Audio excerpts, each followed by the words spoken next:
Wait, may chichika ako sa inyo. So, hindi ako madalas nakakapag-post ngayon because sobrang busy talaga. And when I say sobrang busy talaga dahil. But, nag-iwan ako ng instructions sa mga admin natin. Teka lang, a moment of silence dito sa filter na to. Bigla ako napindot.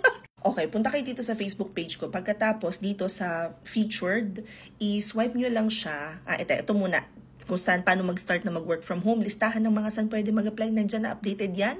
But, hindi to yung gusto ko ipakita sa inyo. Pag misod pa kayo, hanapin nyo tong Vlogimary Group broadcast channel. Mag-join kayo. Because, girl, dito namin pinabagsak yung ibang mga hiring na hindi na namin may post sa group. Pagkatapos makikita nyo, hindi pa yan. Yan, pak, posting for a friend. Ito yung papost ng tropa ko. Ito, hiring to. Ayan, meron pa mga recourse alert. So, I mean, yung mga madalian na lang, yung mga minessage lang sa akin, tapos go, sige, post. So, pagka-post, doon na lang bumabagsak. Shoot, lagi ko talaga napipindot tong filter.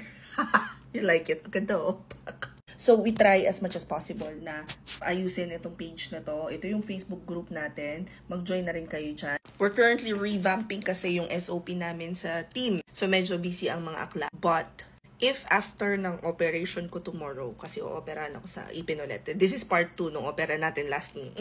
So, anyway, if okay ako this coming week, ay magkakaroon tayo ng giveaway because we are launching the website na din. As in hard launch, and marami din daw mga free courses. So, hinahain na sa inyong lahat, ibinibigay na sa inyong lahat. Kayo na lang talagang kulang, kayo na lang iniintay sis. So, anyway, sana makatulong. Comment any questions you guys have about working from home. Follow for more work from home. Cheese, bye!